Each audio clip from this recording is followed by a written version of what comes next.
Dokure ko nana neta. Dokure ta ke nana nu jaba to ha. Dokure ke do money o. Eji ba re chuchu be na jonwo nroko bare kwa anani.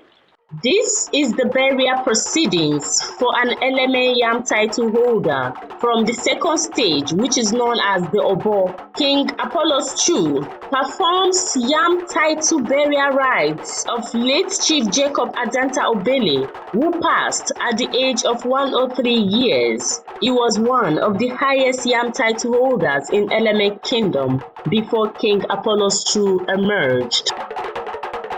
You do the Yam title to AchuEte is the first grade, Obo is second grade, Oburobo is the third grade, Otobo is the fourth grade, and then AchuEte is the fifth grade, the highest grade, which I have performed. Jacob Adanta have done all these stages.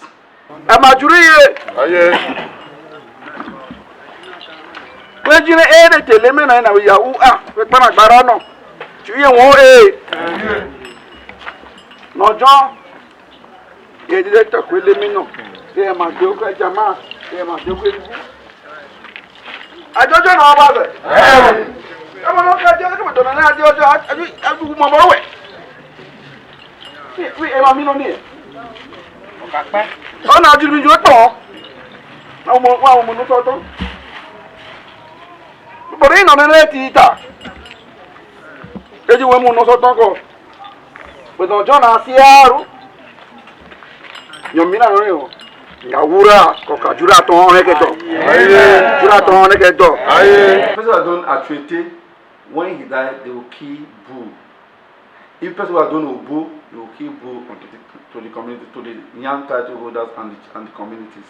The skeleton yam ban is to bring back the memories of when the late chief performed the yam title and killed a native bull as tradition demands. He was one of the highest yam title holders in Eleme Kingdom, so for his final burial rites, the same native bull has to be killed, but not by anyone. It has to be a yam title chief of the same rank. His Royal Highness King Dr. Apollos II, who is now the only surviving highest yam title holder in Eleme Kingdom, River State, did the required traditional rites of killing a native bull and other rites at the deceased compound as a traditional requirement.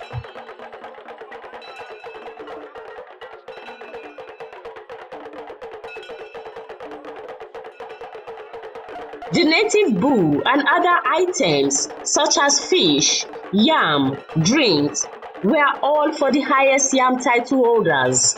But since King Chu is the only surviving highest yam title holder, it was all meant for him as tradition required. However, he shared it all among the yam title chiefs and community chiefs, irrespective of their ranks. The children and grandchildren of the late chief put on his regalia in commemoration to their father or grandfather's achievements in farming, which was the measure of a man's effort and hard work before the coming of white-collar jobs.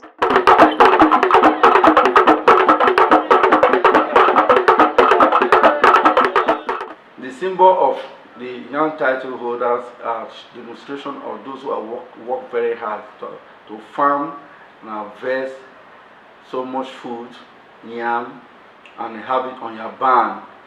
Then you feed the community. When you farm, then to harvest some numbers of barns of yam, you'll be celebrated in the community. You will also be highly respected than even a king. Or a king that is lazy, that depends on the community, depends on the other individuals, he will not earn his respect. So that's why I as a king, most kings, they make sure that they farm and also got this young title position, so that you will not be humiliated by any member of the community.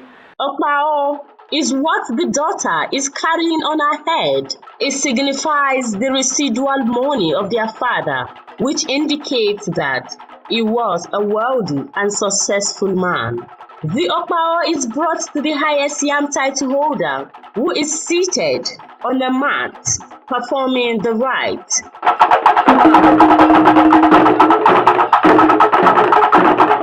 He shared the residual money across villages and clans within Eleme Kingdom. The family of late Chief Adanta Obele have upholded the pride of their family by carrying out all the traditional burial rites of their father.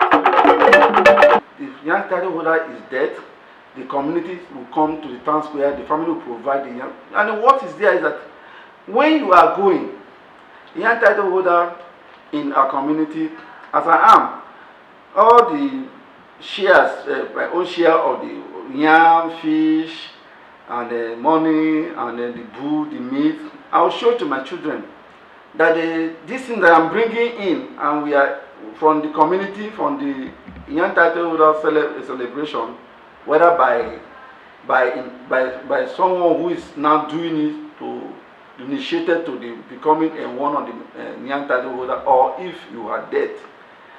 So you advise, you call the attention of your family to it that they owe the community, they owe the young title holder to pay back if you die.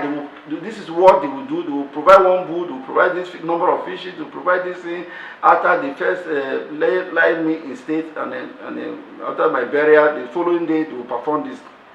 This is the right of the community. This is what you don't allow your family to get that awareness, because and they do all wear my type of cloth, my traditional cloth. My children, my grandchildren, they are grow, they all wear and celebrate that what happened today in Edanta. It was well celebrated. The family really did well. Try to make sure they brighten their face, so that tomorrow they will not say that their father is hanged. From the understanding that if you didn't do it right, then they are owing the last right of their father. If they have not buried their father to the last right of the father, to bury their father and then fulfill all burial right on their father, that means they're still owing the community. So, and if you didn't do it rightly with the people, you are owing the community.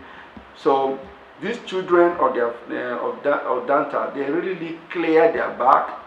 They can move with two shoulder high. That they bury their father to the last point of a traditional right to their father.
And based on the Eleme tradition, the deceased chief is believed to go smoothly without any obstruction in joining the ancestors of the land because he is not owing any traditional right to the community.